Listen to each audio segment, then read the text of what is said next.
saya dari D3 Keperawatan Bandung. Halo, nama aku Melian Tangrani dari jurusan Profesi Nurse.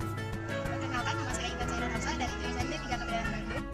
Hai, nama saya Ismail Dekasari dari jurusan D3 Kebidanan Bandung. Saya Kaira Andalan dari D3 Farmasi. Assalamualaikum warahmatullahi wabarakatuh. Saya Alian Hikmah dari D3 Keperawatan Gigi. Halo, nama aku Aulia Zita dari D4 Keperawatan Gigi. Hai, perkenalkan nama saya Anissa Janita, saya dari D4 Keperawatan Gigi. Hai, perkenalkan nama aku Alia Rahma dari jurusan D3 Teknologi Laboratorium Medis. Saya Siliani Alfitri dari jurusan D3 Teknologi Laboratorium Medis. Nama Putri Indah Junito dari D3 TLM. Halo semuanya, perkenalkan nama saya Amalia Rizky Utama-Madani dari D4 Teknologi Laboratorium Medis. Halo, perkenalkan nama saya Nisa Amalia dari D4 TLM. Saya Vanessa Kawandana dari jurusan D4 Teknologi Laboratorium Medis atau TLM. Halo, perkenalkan nama saya Astri Ayuni Fitria dari jurusan D4 Promosi Kesehatan. Terima kasih. Halo semuanya, perkenalkan nama aku Siti Prasana dari jurusan D4 Promosi Kesehatan. Assalamualaikum warahmatullahi wabarakatuh. Perkenalkan nama saya Tina Ibrahim dari jurusan D3 Gizi. Perkenalkan nama saya Nabila Alisa dari jurusan D3 Gizi. Halo, nama aku Aisyah Putri Rahmat dari jurusan Gizi dan Dietetika. Halo, Assalamualaikum warahmatullahi wabarakatuh. Perkenalkan nama saya Siti Nur Haryanti dari jurusan D3 Sanitasi Lingkungan. Halo, nama saya Amalia Fajri Densani dari jurusan Pidana Bogor. Halo, saya Rasmina dari Hai, nama aku Anja dari Kebidanan Karawang. Perkenalkan, nama saya Sinta Hasana dari D3 Keperawatan Bogor. Halo, aku Beliana Nabila dari jurusan Keperawatan Bogor. Hai semua, kenalin nama aku Muhammad Ibnu Hanadi dari D3 Keperawatan Bogor. Vaksinasi COVID-19 merupakan salah satu upaya pemerintah dalam menangani masalah COVID-19.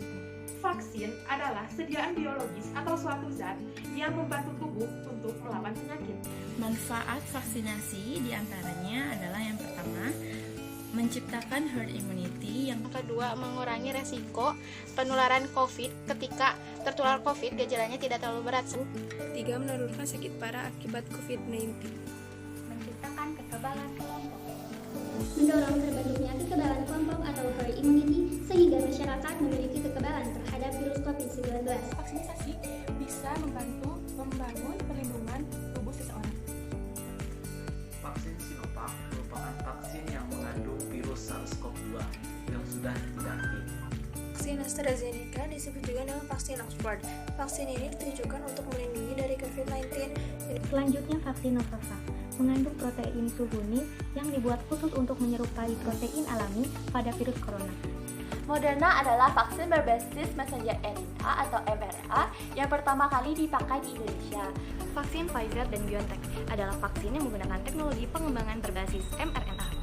Vaksin Beijing Institute of Biological Products merupakan jenis vaksin Sinovac yang digunakan untuk mencegah COVID-19. Jenis vaksin ini yaitu BBIBP Corvi. PT Bio Farma Persero telah memproduksi vaksin COVID-19 sekitar 90,1 juta dosis hingga 26 Juli 2021. Vaksin AstraZeneca berbahan virus tak berbahaya. Ketika seseorang mendapatkan vaksin, maka virus dalam vaksin akan berubah menjadi protein. MUI dan BPOM telah memberikan statement bahwa bahan vaksinasi telah aman digunakan untuk masyarakat karena telah memenuhi syarat uji klinis, aman, dan halal. Vaksin bekerja dengan cara melatih sistem kekebalan untuk mengenali dan memerangi patogen, baik itu virus maupun bakteri. Vaksin COVID-19 ini akan merangsang sistem imunitas untuk membuat zat kekebalan tubuh atau antibodi yang nantinya zat kekebalan tubuh tersebut yang akan melawan antigen dari patogen atau virus corona. Pro masyarakat terhadap vaksinasi adalah karena vaksin merupakan salah satu ikhtiar kita agar tidak terjangkit dari virus. Adanya vaksinasi tersebut dapat mencegah adanya penyakit. Hal ini dapat membuat masyarakat lebih terhindar dari berbagai macam penyakit. Vaksin dapat meringankan tingkat keparahan pada orang yang terpapar virus corona. Vaksinasi di Indonesia masih menuai kontra di kalangan masyarakat. Di antaranya, masyarakat masih cemas dengan gejala yang dialami setelah melakukan vaksinasi. Di antaranya, mual, demam, pusing, dan nyeri pada bagian tertentu. Beragam alasan yang dikatakan masyarakat yang tidak ingin melakukan vaksinasi, dimulai dari takut akan efek yang berbahaya, ketakutan bahan vaksin tersebut, tidak punya uang, dan lain sebagainya. Banyak kekhawatiran yang terjadi terhadap vaksin ini, karena dari vaksinasi baru menggunakan satu jenis vaksin, sedangkan ada 6 jenis vaksin. Vaksin yang sudah dibuat 50% bisa berhasil dan 50% bisa gagal. Virus sejenis SARS selama 12 tahun sampai sekarang pun belum ditemukan vaksinnya. Saya menolak vaksinasi dikarenakan vaksinasi memiliki efek samping bagi orang-orang tertentu.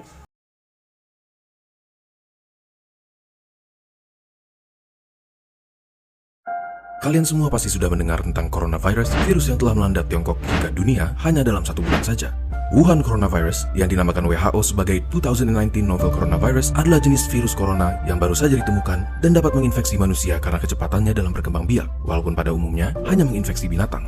Terdapat 7 jenis virus corona yang dapat menginfeksi manusia. 2 virus diantaranya adalah virus yang kita semua kenal beberapa tahun yang lalu, yaitu SARS coronavirus dan MERS coronavirus. Termasuk novel coronavirus yang baru ditemukan, mereka semua adalah sekeluarga virus yang biasanya menyerang sistem pernafasan.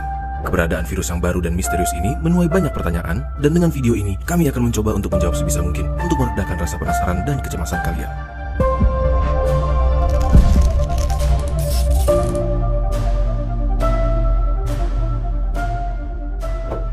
Jadi, apa sebenarnya yang dimaksud dengan sebutan 2019 novel coronavirus? Yang dimaksud dengan virus novel adalah virus yang tidak pernah diidentifikasi sebelumnya. Oleh karena itu, informasi mengenai virus ini masih sangat terbatas. Virus ini pertama diidentifikasi di kota Wuhan, Tiongkok pada Desember 2019 dan dicurigai dimulai dari sejenis kelelawar, Chinese Rufous Horseshoe Bat, yang dijual di sebuah pasar seafood dan binatang hidup yang besar. Selain dapat berpindah dari binatang ke manusia, dapat juga ditularkan dari manusia ke manusia. Hingga saat penulisan kami pada 29 Januari 2020, ditemukan 6.095 kasus positif coronavirus, 9.239 kasus suspek coronavirus, dan 133 orang yang meninggal dengan tingkat kematian sekitar 2,2%. Jauh lebih rendah dari SARS atau MERS. Kasus virus corona sudah ditemukan di hampir semua provinsi di Cina dan di banyak negara lain. Di Indonesia sendiri, sudah ada beberapa kasus yang dicurigai infeksi virus corona, namun beberapa menunjukkan hasil lab negatif dan yang lainnya masih dalam pemeriksaan. Tetapi, hal ini tidak menutup kemungkinan bahwa sudah ada infeksi virus corona yang belum terdeteksi di Indonesia.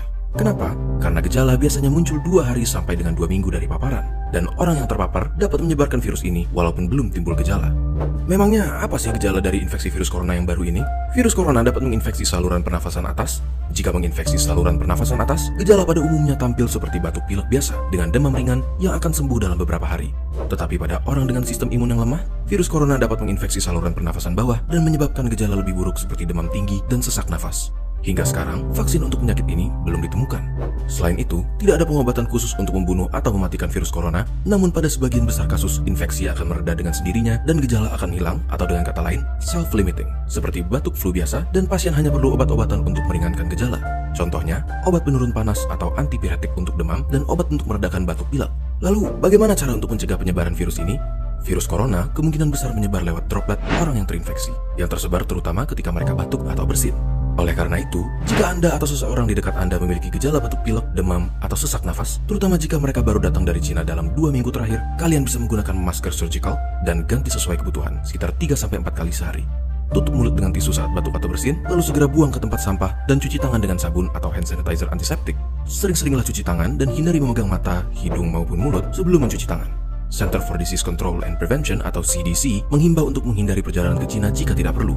Apabila kalian datang dari Cina dalam 2 minggu terakhir dan memiliki gejala seperti yang sudah kami sebutkan, segera cari perawatan medis dan hubungi rumah sakit yang akan kalian kunjungi mengenai kondisi kalian.